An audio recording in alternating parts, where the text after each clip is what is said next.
नमस्कार दोस्तों, स्वागत है आपका हमारे YouTube चैनल पर।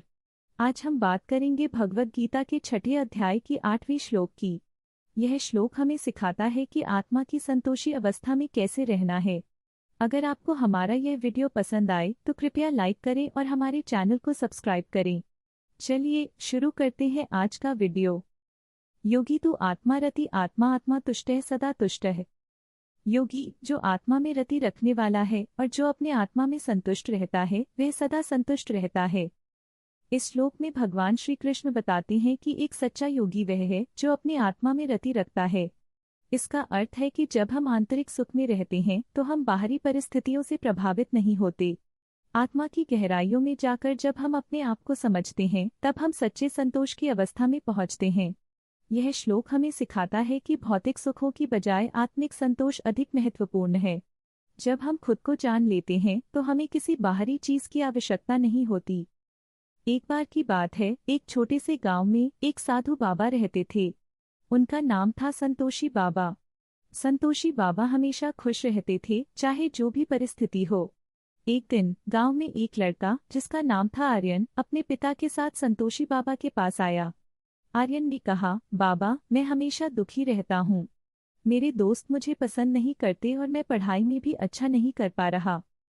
संतोषी बाबा ने मुस्कुराते हुए कहा, बेटा, क्या तुम जानते हो असली खुशी कहाँ है? आर्यन ने सिर हिलाया।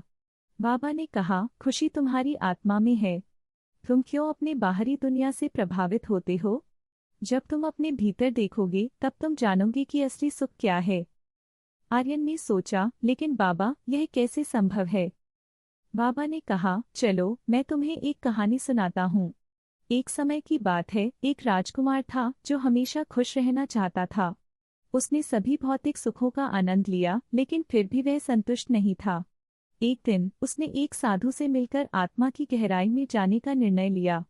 साधु ने उसे ध्यान करने का तरीका सिखाया।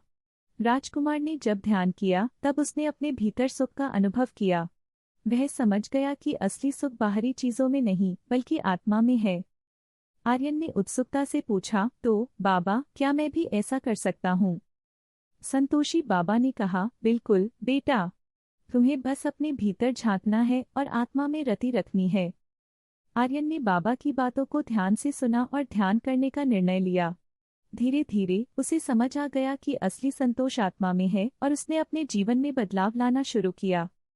इस कहानी से हमें यह सीखने को मिलता है कि संतोष का असली कारण आत्मा में है और हमें बाहरी चीजों से प्रभावित नहीं होना चाहिए। अगर आपको यह कहानी पसंद आई हो तो कृपया लाइक करें और हमारे चैनल को सब्सक्राइब करें। आगे भी ऐसे ही रोचक कहानियाँ देखने के लिए हमारे साथ बने रहें।